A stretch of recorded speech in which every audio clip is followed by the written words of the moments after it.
Quando se fala da própria mulher, é errado aplicar as expressões minha senhora e minha esposa. É pretensioso e sem cabimento algum. A mulher diz meu marido e o marido diz minha mulher. As expressões erradas não são usadas em Portugal, e sim no Brasil. A história também condena esse mau hábito. No século XII, o conde Dom Henrique, pai do primeiro rei de Portugal, Dom Afonso Henrique, escrevia num documento, abre aspas, o conde Dom Henrique e a infanta sua mulher, fecha aspas. Pode-se também ler em um diploma de Egas Muniz, datado do ano de 1105, abre aspas, Egas Muniz e sua mulher, Dona Dórdia, fizeram a João Sonille e sua mulher, Dona Elvira, fecha aspas. Há ainda, entre milhares, um documento que Leite de Vasconcelos cita na antroponímia portuguesa, de sua autoria, abre aspas, Domingas Paz, mulher que foi de João Alvelo, Maria Eanes, mulher de Gonçalo Pires, fecha aspas. Isto no século XIV. Numa crônica curiosa, escrita por Luís da Câmara Cascudo, renomado homem de letras, há outros exemplos interessantes, bastando que se nomeie um último e que é um trecho de uma carta escrita a 11 de novembro de 1908 pelo príncipe Dom Luís d'Orleans e Bragança ao conselheiro João Alfredo Correia de Oliveira, comunicando seu casamento com Dona Maria Pia de Bourbon, princesa real das Duas Sicílias. Abre aspas. Pelas cartas de minha mãe, o senhor terá tido conhecimento de que é minha mulher. Fecha aspas. Não há a menor dúvida a respeito. São erradas e pernósticas outras expressões que não minha mulher, quando ditas pelo próprio marido. Quando alguém quer referir-se à mulher de um amigo ou conhecido, as expressões variam. Sendo íntimo, deve perguntar, Maria vai bem? Ou, Dona Maria vai bem? Dependendo do grau de intimidade que tem com o marido ou com ela mesma. Se for amigo íntimo do marido e não da mulher, o dona impõe-se. Sendo o marido pessoa menos íntima, a pergunta será, sua senhora vai bem? Ou, a senhora vai bem? A expressão sua mulher não cabe. Há uma frase do escritor Hipólito Raposo ao senhor Luís da Câmara Cascudo que mostra bem a diferença. Abre aspas. Todos os meus respeitos à sua mulher, muito senhora minha, fecha aspas. As expressões senhora e dona também são perfeitamente definidas. Não se diz a senhora Francisca de Souza Marques, e sim Dona Francisca de Souza Marques, mas disse a senhora Souza Marques ou a senhora Luís de Souza Marques.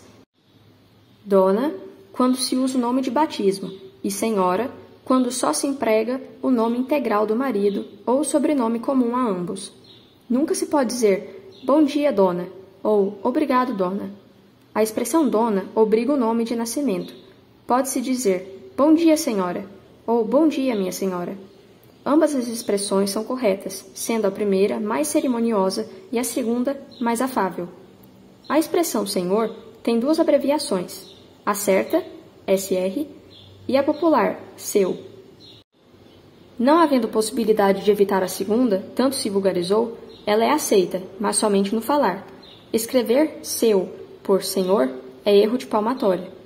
Não se pode dizer os Luís de Souza Marques, e sim o senhor e a senhora Luís de Souza Marques, ou o casal Luís de Souza Marques. Pode-se usar o artigo masculino no plural quando se emprega somente o nome de família, os Souza Marques, sem o nome de batismo do marido. Quando se recebe um presente, deve-se sempre abrir o pacote diante da pessoa obsequiante, apreciá-lo e agradecer na hora. Hesitar ou não abri-lo é sinal de pouco caso. Se o presente é feito em um lugar público, o ofertante pode dizer o que o embrulho contém, desobrigando a pessoa obsequiada de desfazer o embrulho pelo incômodo de refazê-lo sem muito jeito para isso. É de requinte fazer a saúde da pessoa com quem se está bebendo. Se for um aperitivo, o primeiro gole deve ser antecedido de uma palavra simpática e simbólica. Tanto pode ser a sua saúde, ou como um similar tin-tin, que tem origem na palavra chinesa xin, que significa felicidade. Todos os povos têm esse bom hábito, e cada qual com 2 ou 3 fórmulas sempre alegres. Na mesma refeição, mesmo que se faça mais tarde a saúde coletiva, do dono da casa ou do convidado de honra, é delicado beber-se a saúde da senhora que é vizinha, passando-se, no segundo gole, a outra vizinha. Quando duas pessoas estão para entrar ou sair de uma sala ou de um elevador, a mais moça ou o homem recua para a mais velha ou a senhora passar. A senhora sempre deve passar antes. Se o homem mais idoso disser ao mais moço que passe, este deve receber tal gesto como uma ordem e passar. Dará prova de boa educação. O que é horrível é aquela hesitação entre os dois a ver quem passa à frente. Em um elevador, se o homem está, porque entrou por último, junto à porta, dificultando assim a saída de senhoras, deve ele sair antes, pedindo discretamente licença para abrir caminho às senhoras, conhecidas ou não. Quando se recebe uma importância em dinheiro, seja pagamento de dívida ou donativo, deve-se discretamente contar a soma. A pessoa que entrega pode não fazê-lo, porque se subentende que já o tenha feito. A que recebe deve contar discretamente, mas diante da outra, porque é possível erro contra ou a favor. Se alguém quiser evitar este ato, ou se a quantia foi grande demais para ser verificada, o cheque resolve a situação, mas ainda assim, a pessoa que recebe se certifica de que o cheque está em ordem. Seja sempre pontual. É um ponto de honra na vida social.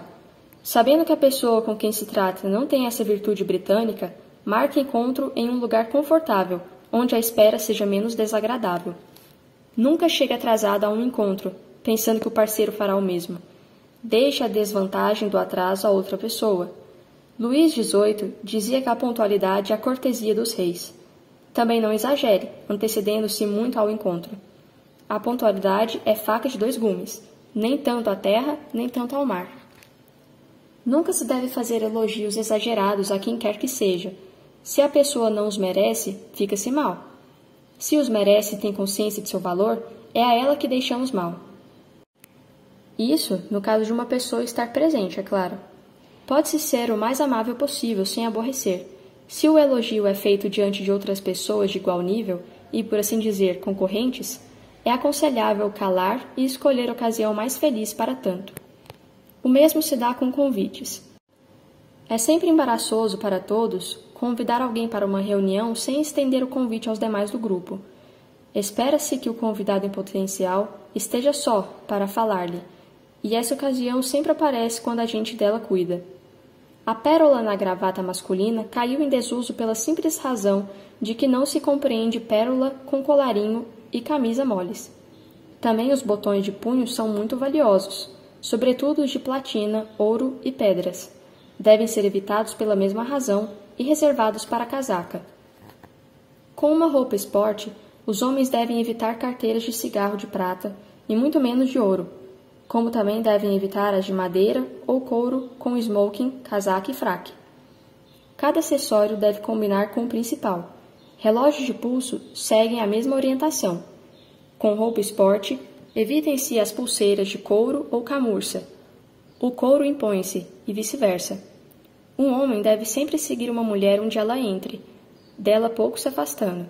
Mas num restaurante ou num teatro, o contrário é o correto. Isso porque num restaurante, ele quem se dirige ao maître d'hôtel para a escolha da mesa, ou este a ele. Escolhida a mesa, o homem faz sinal à senhora e ambos se dirigem à mesa para ele poder ajudá-la a sentar-se. Quando dá saída, ela é quem passa à frente. Havendo capa ou guarda-chuva dela no vestiário, deve o homem ir buscá-lo, auxiliando-a a vestir a capa. No teatro, é ele quem deve passar à frente, quando for necessário pedir licença e abrir caminho até as cadeiras, que se encontram no meio da fila. Na saída, não havendo mais essa tarefa a cumprir, a senhora sai à frente dele. Antigamente, o sorriso era de estilo, condenado que estava o riso. Um homem ainda podia rir. Uma senhora ou uma senhorita deviam cingir-se ao sorriso. Hoje não há mais esse rigor. Uma senhora ou uma moça pode rir, assistindo a uma peça de teatro ou a um filme, ou quando ouve uma história que provoca realmente hilaridade. Não há inconveniente nessa atitude, desde que não seja exagerada. O riso até alivia o fígado. O que não se deve fazer sem cautela é rir dos outros, de maneira a humilhar essa pessoa. O homem, em geral, perdoa muita coisa, mas nunca o ter sido humilhado. O ridículo a que uma gargalhada pode levar alguém é um sentimento que fica, muitas vezes, gravado até o fim da vida. A maquilagem era mal vista, sobretudo em certas rodas sociais. A pessoa que usava muito ruge, rímel nos olhos e unhas com esmalte forte era sempre criticada. Claro que esses detalhes femininos devem ser feitos no instituto de beleza ou em casa. Mas se uma senhora percebe que lhe falta batom nos lábios, pode retocar a cor dos lábios diante de outras pessoas, em ambiente fechado, seja no salão, seja no teatro ou no restaurante. Para pó de arroz, se o nariz está brilhando, é necessário que se dirija ao toalete, porque o pó exige pompom, e uma parte dele cairia ou na toalha de mesa, ou mesmo sobre a roupa ou o vestido das pessoas que estão a seu lado. Para evitar tal inconveniente, são muito usados hoje os estojos de pó de arroz compacto. Assim, também, ninguém se lembraria de refazer o esmalte das unhas em público, mesmo que ele se tenha estragado na hora. Meninas até a idade colegial, digamos 16 ou 17 anos, devem evitar maquilagem e unhas com esmalte forte. Qual o lugar da mulher em um automóvel? Se ela dirige, só pode ser ao volante. Aqui eu consigo aprender o controle da embreagem, a marcha no tempo certo, passar no tempo correto, os dispositivos de segurança, como colocar o produtor corretamente. Observando a Gisele, deu vontade de fazer o teste. A sensação é como se estivesse realmente dirigindo na rua, num trânsito normal. Se é o homem quem dirige, senta ao seu lado. E atrás, seja em um carro particular ou em um táxi? Antigamente, era obrigatório que o homem ficasse do lado esquerdo, dando à direita à mulher. Mas é que antigamente também os automóveis e as diligências seguiam a mão esquerda. Hoje tudo mudou. O carro encosta a calçada sempre do lado direito. Assim sendo, e como é o homem que abre a porta para a mulher entrar e sair, e como é a mulher que entra antes e sai depois, o problema complicou-se. Isso porque, tanto na entrada como na saída, ele é obrigado a passar por sobre as pernas da senhora para atingir seu lugar à esquerda. Na saída, o homem faz o mesmo exercício para poder abrir a porta, ajudar a senhora a descer e fechar novamente a porta. Se isso já é difícil, imagine-se em um dia de chuva e com uma senhora um tanto gorda. Depois de abrir o guarda-chuva e a porta, a senhora entra no automóvel. Chega a vez dele, que fecha o guarda-chuva molhado. Esse guarda-chuva vai pingando água, enquanto ele fecha a porta às costas e abre caminho até seu lugar. Na saída, ele passa de novo o guarda-chuva, que não teve tempo de secar, sobre as pernas da senhora, abre a porta com dificuldade para poder abri-lo para a senhora deixar o carro sem se molhar, mas molhado com os pingos do guarda-chuva. Todas essas micagens são resolvidas radicalmente, se a senhora sentar ao lado esquerdo e o homem à direita. Já dissemos que as boas maneiras que entram em choque com a razão e o bom senso não resistem por muito tempo. Este é um dos casos mais evidentes de falta de bom senso, justificado perfeitamente na Grã-Bretanha e nos países que seguem no trânsito à mão esquerda. Ou estávamos certos antigamente ou agora. Mudar a mão sem mudar o lugar de honra em um veículo parece absurdo. Convidamos os recalcitrantes a pensar melhor e temos a certeza de que nos darão razão. E é isso justamente o que esperamos, sobretudo hoje em dia, quando os automóveis mostram nítida tendência de se tornar menores pela facilidade de trânsito e estacionamento. O guarda-chuva é abrigo contra mau tempo ou uma atitude, nunca uma arma de guerra. Deve ser levado pacificamente. Como para um homem é sempre ou quase sempre de cabo curvo, deve ser dependurado no braço esquerdo ou seguro no direito, sem que sua ponteira agrida ou ameace agredir o próximo. O telefone é o empregado mais solícito e rápido que tem um homem civilizado, mesmo havendo quem se irrite contra ele. Basta que haja um defeito para que o assinante sinta como é indispensável esse martirizador da vida moderna. O telefone deve ser usado para recados rápidos, seja informação ou convite. O mais certo é dizer o nome da pessoa dona da casa ao invés do número, que se usa frequentemente como defesa. Deve-se falar ao telefone com voz clara e pausada, para se ser ouvido e atendido com presteza e sem esforço. Quando o telefonema é uma atenção social de pessoa mais graduada a menos graduada, a primeira que chama é quem desliga, exatamente como, na rua, a pessoa mais importante é a que pode fazer a outra parar e a quem dela se despede. Na escada, ainda é o velho ensinamento o que conta. Um homem sobe à frente de uma senhora ou ao seu lado, nunca atrás. Na descida, o contrário é o exigido.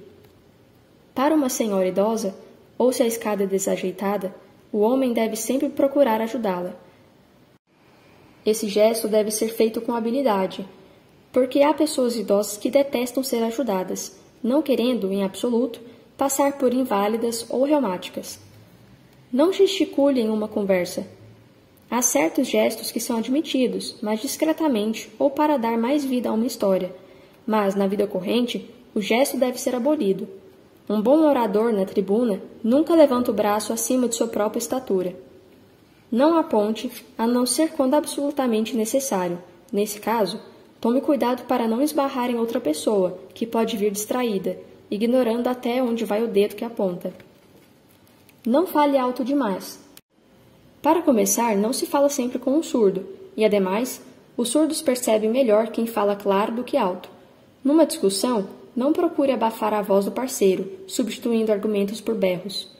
É mau costume e a gente se habitua tanto que nem mais sente a própria voz. Não cochiche quando houver mais pessoas na roda. Falar ao ouvido de alguém excluindo os outros é indelicado. Se quiser dizer alguma coisa a um amigo, e que não deve ser ouvida por todos, espere a ocasião oportuna para isso. Não cuspa, seja onde for. Antigamente havia as escarradeiras. Por sinal, havia lindas escarradeiras de prata ou fina porcelana. Hoje é indesculpável, a não ser para enfermos. Para os outros, em última instância, existe o lenço, que se pode usar com discrição. Países há, como na Grã-Bretanha, em que pesadas multas até 5 libras esterlinas são aplicadas aos que infringem essa proibição. Não ponha a mão ou as mãos nos bolsos da calça. É um hábito muito feio e deselegante. Quando está muito frio, pode-se esconder as mãos nos bolsos do sobretudo, ou mesmo do paletó. Da calça, nunca. Este axioma e o anterior, não cuspa, já constavam do primeiro livro de boas maneiras compilados por Erasmo em 1526. Não assobie, a não ser quando estiver só e ninguém ouça. É fazer pouco caso do próximo assobiar, enquanto os demais conversam ou estão calados. Claro que ficam excluídos os artistas, profissionais ou amadores, cuja perfeição na arte é um deleite ou um divertimento. Cuidado ao assoar-se. Hoje é hábito aceito, contanto que não se faça com alvoroço. É preferível assoar-se ao invés de continuar fanhoso ou com o nariz carregado, fungando. Se alguém está resfriado, é sempre aconselhável fazê-lo antes de ir à mesa, procurando conter-se sem repetir o gesto até o fim da refeição. Estando em mesa íntima, é antes recomendável pedir licença, ir assoar-se fora e voltar em seguida. O bocejo é feito como uma atuação e demonstra que a pessoa está com sono e aborrecendo-se. Se não puder evitá-lo, levante-se, dê uma volta, afaste-se por momentos do grupo. 1 ou 2 tragadas de fumo, muitas vezes, consertam, nem que seja provisoriamente, essa desagradável necessidade. O espirro não deve ser evitado, com contração. Pode até arrebentar o tímpano. O lenço foi feito para esconder e silenciar, quanto possível, o espirro. Um outro meio fácil para evitar um espirro inoportuno é colocar o dedo bem no centro dos lábios, em cima, apertando-o nessa região. O espirro se vai, como por encanto. Antigamente, muito antigamente, quando alguém espirrava, voltava-se para o lado. Quando terminava de espirrar, tirava o chapéu ao agradecer a todos os que o haviam felicitado. No Brasil, dizia-se, Deus o ajude, ou Deus o crie, se tratava de uma criança ou de um jovem. Esse hábito e essas expressões caíram em desuso, raramente são ouvidas. Algumas pessoas seguem os ingleses e pedem desculpa. A tosse segue o mesmo sistema, e quando chega, é melhor abafá-la com um lenço. Tire o chapéu sempre que estiver em dúvida, no elevador quando nele há senhoras. Numa loja, se quem serve for mulher, faça o mesmo, ainda que sem alarde. Havendo senhoras ou senhoritas e sendo o local coberto, sempre é mais aconselhável fazê-lo. Num escritório, num hospital ou num consultório, o chapéu fica muito melhor na mão do que na cabeça. Homem não usa joia. Talvez um anel com as armas da família. Poucos continuam com esse costume, que é perfeitamente compreensível, mesmo que com ele não se lacrem mais envelopes, pois sua origem é essa. Botões de punho podem ser de platina e ouro, contanto que o traje não seja esportivo. Relógio de pulso pode ser destes materiais preciosos, mas discretos. Se o relógio for de bolso, o que vai rareando, a corrente pode ser também de platina ou de ouro. Correntes com pérolas entrelaçadas com metal precioso estão fora de uso. Guarda-chuvas e bengalas não devem ter metal, e se são feitas de um anel de prata que ainda se usa no cabo com as iniciais. Deve-se sempre ser cortês em sociedade. Com amigos, é-se cordial. Com os conhecidos, delicado. Claro que há uma gama imensa de maneiras de cumprimentar e conviver. Não há necessidade de ser amigo de todos. Guarde-se esse sentimento para com aqueles com os quais se sente afinidade. A ideia de que se deve ser franco é errada. A franqueza é a maneira mais fácil e certa de ser desagradável. Guarda-se também a franqueza para os íntimos, e mesmo assim, salvo casos raros, espere que a pessoa lhe peça opinião sincera. A cortesia leva também ao ponto de se dizer uma expressão amável ao próximo quando se julga oportuno. Não custa nada elogiar um vestido ou uma gravata, uma bolsa ou a fazenda do terno. Causa prazer e não compromete. Claro que essa atitude depende do temperamento de quem a toma, mas não é demais um esforço nesse sentido. Mas não deve haver exagero quando se é cortês e amável. A franqueza deve ser dosada. As expressões espontâneas, como você engordou, ou como você emagreceu, devem ser controladas para saber antes se essas exclamações não aborrecem e decepcionam os que as recebem. Às vezes, por uma frase dessas, surge uma antipatia gratuita que pode prejudicar a ambos.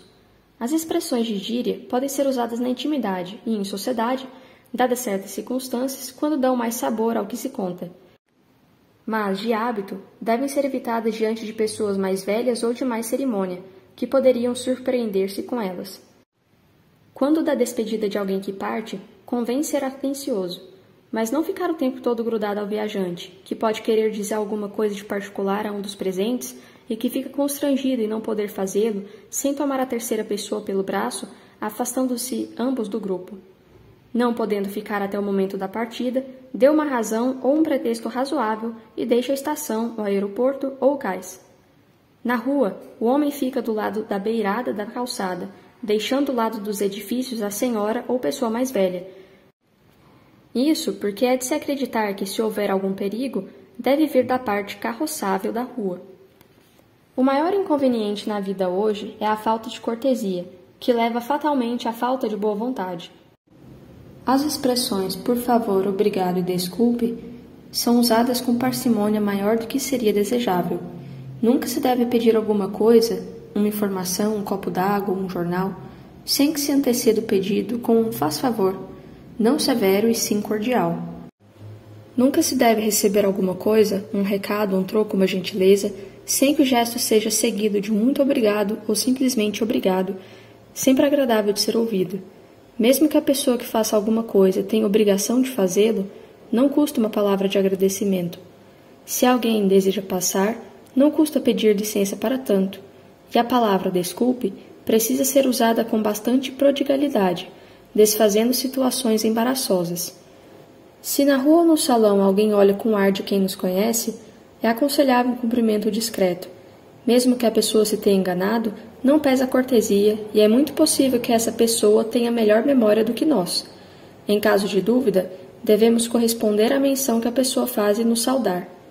Em um salão, um homem sempre se levanta para receber uma xícara de café ou de chá, um cálice de coquetel ou porto, um cigarro ou um fósforo que alguém lhe serve ou estende. Quando dois homens se encontram em um salão, ambos levantam-se para se cumprimentar. Havendo uma grande diferença de idade, o mais velho pode não se levantar, mas pedindo simpaticamente desculpa por sua atitude. O mesmo se dá à hora da despedida. Entre as senhoras, esse hábito não é necessário, tirante as exceções de idade e posição social já explicadas em outro capítulo. Nunca deixe de devolver um livro emprestado e faça-o no estado em que o recebeu. É um ato de obrigação social e não de simples cortesia. Devolve-se sempre o que não nos pertence, mesmo que se julgue que o valor não seja alto. Quando alguém compra um livro, é para lê-lo e conservá-lo, formando uma biblioteca de consulta e deleite. Ora, Não devolver um livro a quem ele pertence é ato de poucas maneiras. Não se acanhe de carregar pacote na rua, havendo necessidade. Se se acompanha uma senhora, é indesculpável que se permita que ela o carregue. Se desejar pregar uma peça a um amigo por ocasião de um 1º de abril, escolha uma brincadeira espirituosa e que não o aborreça ou lhe cause prejuízo de qualquer espécie. Anteriormente, deve-se pensar na maneira de ser dessa pessoa e como receberá ela a brincadeira. Se cometemos uma gafe, o mais certo é deixar que ela caia por si só. Quando se tenta corrigir o que se disse ou fez, é pior. No máximo, pede-se escusa na hora ou na primeira oportunidade. Quando é outro que comete a gafe, ajudemo-lo a mudar de conversa e não tentemos salvá-la, insistindo no que foi dito e se procura desmanchar. Cuidado com os cotovelos à mesa. A boa maneira condena essa atitude feia por todos os motivos. Todo marido deve tratar com deferência sua mulher, sobretudo em público, coisa alguma mais desagradável do que uma briga de casal diante de outras pessoas. Havendo divergência, nenhum deles deve pedir a opinião de terceiros, que ficariam constrangidos em responder, não tendo realmente coisa alguma a ver com a contenda. Por seu lado, a mulher deve tratar o marido com bons modos, mesmo que entre eles a compreensão não seja de rigor. O mesmo deve dar-se com pessoas conhecidas. Em outra hipótese, quem desconsidera uma terceira pessoa, deixa mal o dono ou a dona da casa onde se encontram. Não haverá motivos de amabilidade, caso não se deem bem, mas a delicadeza é imperiosa. Mesmo que alguém seja íntimo de um chefe de governo, um sacerdote, um embaixador ou pessoa que ocupe cargo elevado, não deve dar-lhes tratamento íntimo em público. Usar expressões distintas e respeitosas é de bom tom. Ainda que seja muito chegada a um amigo, não deve dizer-lhes brincadeiras pesadas, havendo pessoa menos íntima no grupo. Fazendo isso, constrangerá os amigos e as pessoas que o cercam. Gratificar é uma arte. Se for em um restaurante ou em um hotel, não é difícil porque há tabelas. Os 10% clássicos ainda são seguidos, ainda que em muitos lugares a taxa tenha sido elevada a 15%. Hotéis e restaurantes há em que a gratificação, que nesse caso se chama gorjeta, acompanha a nota. Mesmo assim, é de praxe deixar uns 3 ou 4% da nota a mais para o empregado. Trabalhos menos dispendiosos, como o barbeiro, pedem gratificações proporcionalmente maiores, podendo ir facilmente até 20% do total. Quando o proprietário de um automóvel nos manda buscar ou levar, é norma gratificar o motorista, tudo dependendo do percurso feito e dizendo-se-lhe que é para um cafezinho ou para uma cervejinha, se faz calor. Quando se almoça ou janta em casa de um amigo, não se gratificam os empregados na hora. Se se frequenta a miúde a casa, então aproveita-se a época de fim de ano para fazê-lo pelo ano todo.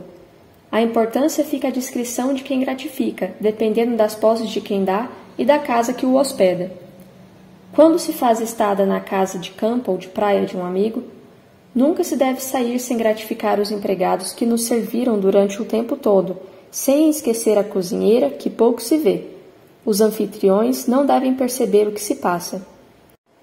Quando se fala de um grupo de pessoas do qual se faz parte, é sempre melhor dizer fulano, beltrano, cicrano e eu, do que eu, fulano, beltrano e cicrano, como quase todos fazem.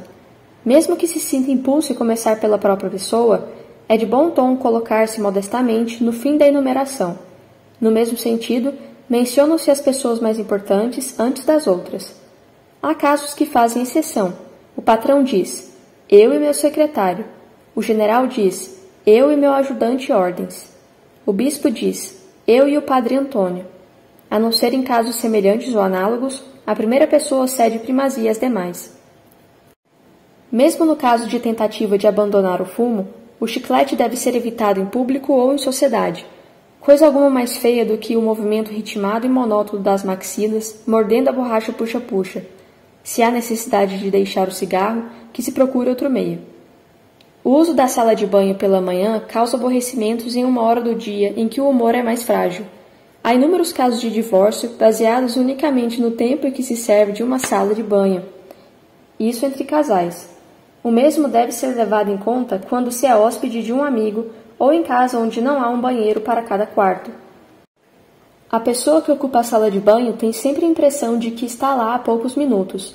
A pessoa que espera vez tem a impressão de que esses minutos são multiplicados por 10.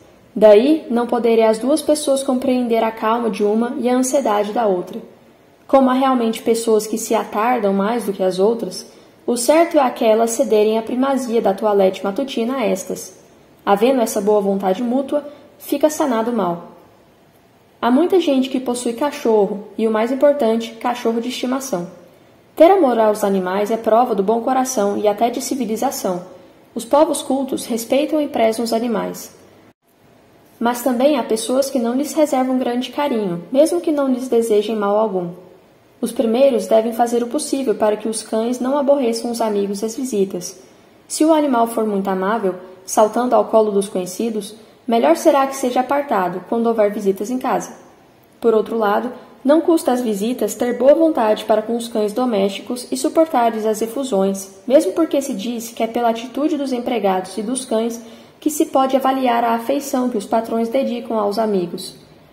Havendo cachorros de poucos amigos, convém ter o portão fechado à chave e proteger as visitas, quando entram e quando saem.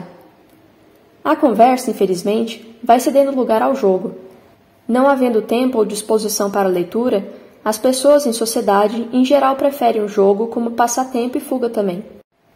Joga-se muito em sociedade e não há que protestar, já que é um hábito que ganha terreno. Não podendo ser evitado o mal, que seja regulamentado. Nunca se deve jogar acima das posses, pois quase sempre a corda arrebenta do lado mais fraco. É obrigação de quem senta à mesa de jogo saber o valor do cacifo para calcular a importância que poderá perder. Não deve ter acanhamento algum para perguntar. O pior é, depois de verificada a perda, declarar que não tem o suficiente para pagar em dinheiro ou cheque. Na mesa de jogo é que se conhece a pessoa bem educada, já diziam nossos avós. O essencial é saber ganhar e saber perder. Não basta manter o controle dos nervos, dos atos e das palavras quando se perde. Também é preciso ter o mesmo procedimento quando se ganha, e não humilhar ou azucrinar a paciência do perdedor, tomando ares de vencedor ou de grande conhecedor do jogo em detrimento do parceiro perdedor. Terminado o jogo ou durante ele, os comentários devem ser discretos e até generosos para com os companheiros. Se de antemão se declarou não estar prevenido para o nível econômico do jogo, não há mal que se transfira para o dia seguinte o pagamento do que se perdeu. O código do jogo é estrito nesse ponto, 24 horas de prazo.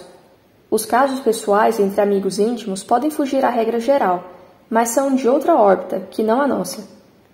Nunca faça de uma simples poltrona uma cadeira de balanço. Primeiro, porque é muito feio firmar a cadeira nas duas pernas dianteiras ou nas duas traseiras. Depois, porque há sempre o perigo de quebrá-las. Desde que a cadeira suporte esse movimento, é que não é muito pesada, e não o sendo, não pode ser tão sólida para aguentar tal exercício. Também é muito feio dobrar a perna trazendo um dos pés até o outro joelho, sobretudo quando se segura o sapato ou o tornozelo com a mão. Quando a posição cômoda for dobrar a perna, faça-o, mas deixando as duas pernas a partir do joelho para baixo em ângulo mais agudo possível. Quais as flores que se enviam a uma senhora? Não há regra geral, mas, se possível, deve ser a flor preferida dessa pessoa. O cuidado que se deve ter é verificar se estão bonitas e frescas. É melhor mandar menos flores, mas bonitas, do que em maior quantidade já começando a fanar. Flores são sempre acompanhadas de um cartão com algumas palavras escritas à mão. O cartão não pode ir sem uma expressão de acordo com o grau de estima que une quem envia as flores e quem as recebe. Em sociedade, a televisão é arma de dois gumes. Por um lado, reúne e forma grupo. Por outro, faz calar, e o silêncio é inimigo da sociedade. Deve-se, portanto, saber dosar o uso da TV quando se está em sociedade. É agradável chamar amigos para assistir a uma emissão sensacional que a todos interessa, sobretudo aqueles que não possuem aparelho ou que desejariam a ela assistir em conjunto para os comentários. Mas abrir o aparelho, sem mais aquela, não é recomendável sob o ponto de vista social. Ligada que seja a TV, ou se converse não há razão para ela estar ligada, ou não se converse e os convidados poderiam apreciar antes uma outra distração que não a que é imposta. Muito cuidado, portanto. Não ligado ao aparelho, arrisca-se a descontentar convidados e o mesmo pode dar-se se o fizer. Quando se serve uísque, despeja-se a dose no copo, depois o gelo, a soda ou água vem no fim, se não se prefere um Scotch on the Rocks, sem outro líquido que não seja o próprio uísque. Mexer o gelo e afundá-lo no copo, usando o dedo, é tudo quanto há de mais errado e grotesco. Nunca também beba champanhe em copo grande, sem pé, e no fundo do qual uma ou mais pedras de gelo esperam um precioso líquido para aguá-lo e tirar-lhe o gás e o sabor.